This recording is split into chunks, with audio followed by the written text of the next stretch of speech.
cluster on the cloud. So as such, I think we just go through how I do the things on a daily basis. First, I think you have everything. The code is exactly the same. Compilation, post-processing, basically mostly are the same. So basically, you do not miss a lot of things. The only things I think we have to talk about is the parallel computation, because you have 57,000 cells. On a single CPU, you still can do it, and I tried. I will show you two, but it takes a long time. Just imagine that usually we do 20 years simulation. And I test with a single here, you can see that a single CPU for only 1 year is about 9 hours, okay, 9 hours. So imagine 29 is a lot of time, you can't wait that long. So today essentially, we will, do the parallel computation. So here I think the folders you are familiar with, and the post-processing is the one we used this morning. And these two rounds, basically, I want to give you two examples. One with a single CPU. We can submit the job, but we can't wait until the result come out. It's 9 hours, but nevertheless, we can submit it. Then we will run this. This one we use 32 CPU. Yeah. 32 CPU for 1 year is about 20 or 30 minutes. And I think it's still too long. So to go to the post-processing, I saved the previous, I run a lot. I saved some result. So immediately we can look at this result. So this is. So now, first we need to compile the model. And the source code is here. Usually this is the ICM code. WQM water quality, how is parallel. Okay, this one. So we just go there. So there are a couple of folders. The first one, mutations. This is typically Carl talked this morning or during his lecture. This program doing the domain decomposition. You just separate the domain as many you want. In this case, we just separate it into 32 because it's 32 CPU. So this is it. Here there's a folder called prep. Prep is not prepare the forcing files, but it's prepare the parallel computation. Because when you do parallel computation, you have split your forcing files, all the forcing files, into equal part of the number of CPU. And this just doing that. You will see that if we do this, for example, when forcing files or parameter varying files will generate 32, and each for each, CPU basically does that. CRC basically is a source code. There's a source code there. So now, and to compile, usually we compile the code in the work folder. Here there's some things, and this kind of this just generated by the compilation, and temporarily we can delete because this we did it before. In the directory, that's fine. So now, and we can give a quick look And I think this one, let's look this one. Probably most of you know the makefairs. The computation is a little bit different than what we used this morning. This morning just directly. But here just managed by the makefairs. And we can give a quick look. We don't need to go to the details. Just give you some idea. Here is created, the folder that I deleted a moment ago. What we need to know is how to compile the code.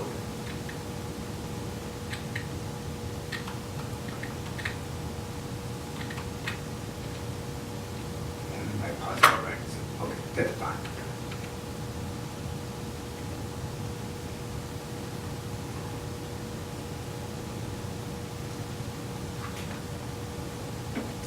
Yeah, I think basically it's here. When you do, I will show you that this is one option. You compile the code, the executable is called WQMPP. And this is the program, does the domain decomposition, but also combine the result. The result will be, each CPU has its own result in its own domain. So we have to combine them.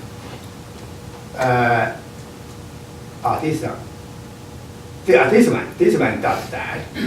And this one basically, this is the single CPU, WQM. That's what we used this morning. And this one is the parallel computation that we will use this one. So today we just compare this one, and this one. This one do not remember what it is. So basically we don't use it. Let's see. And this is the tricky part, I think. So we need to check a couple of things. And first things I think is here. Here is this called a module.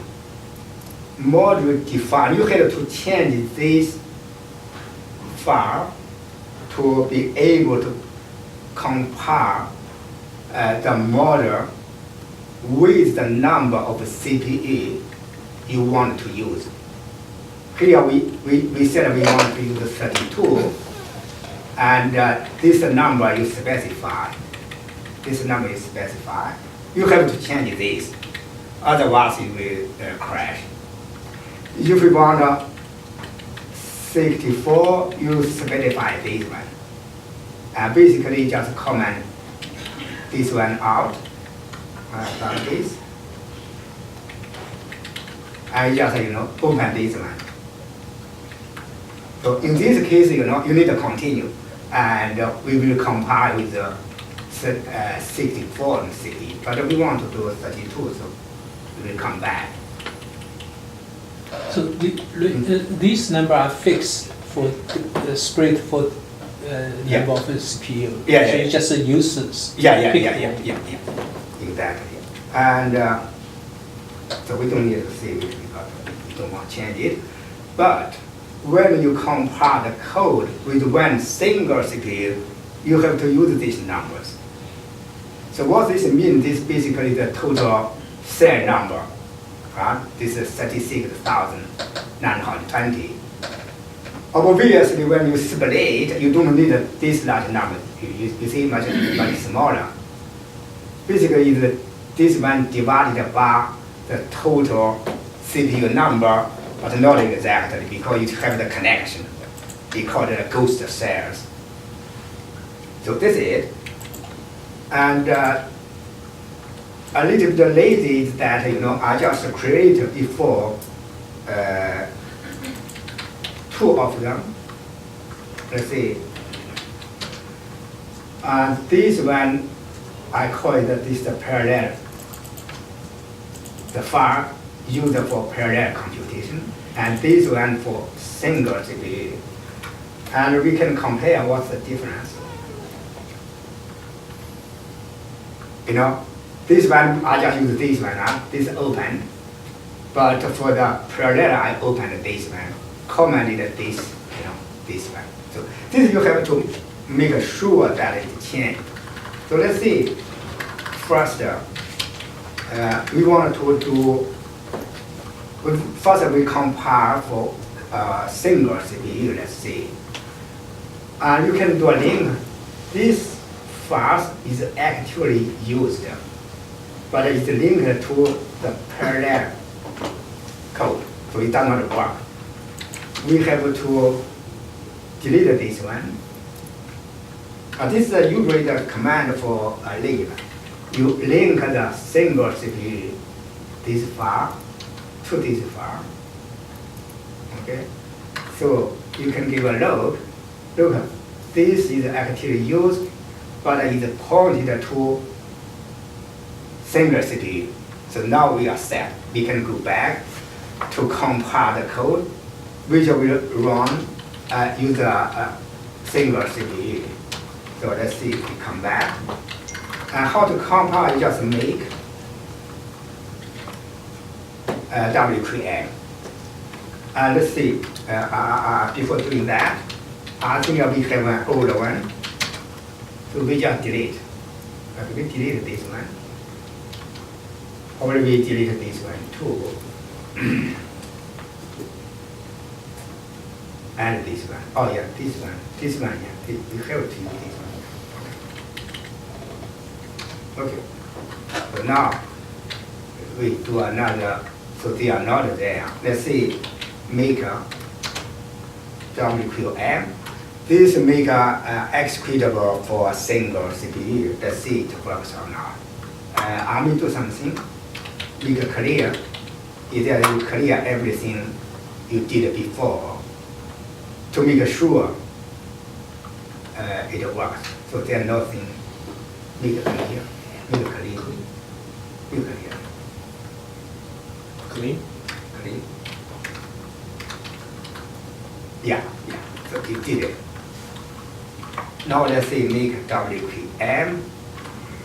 You just compile all the subroutines nowadays. At the end, if we do a list, you know, this just a formula. This one we will run with a single CPU, and it just generates 1 minute of production. You know, this is 25, this is 24. So now we want to compile the parallel version. So we need to go back to the source files. We have changed this one, right? And look, it's just pointed to this file for single CPU. So we have to delete,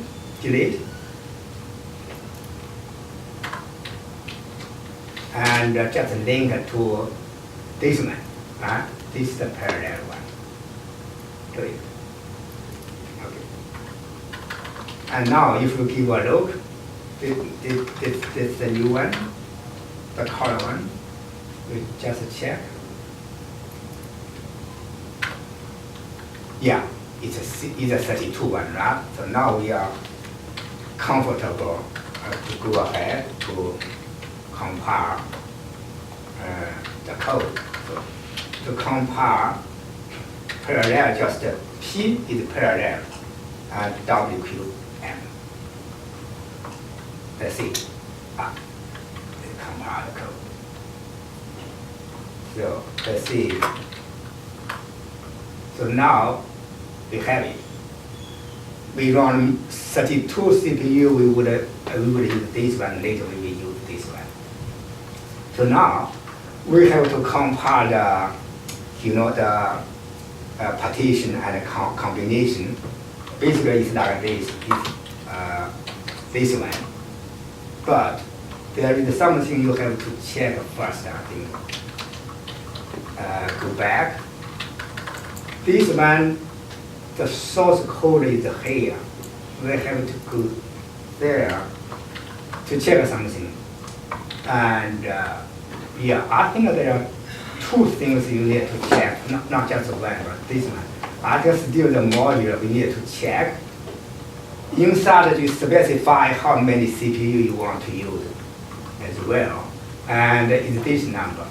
So we are right. We are right. The number of I think processor basically. So it's 23, 32. So that's what we want.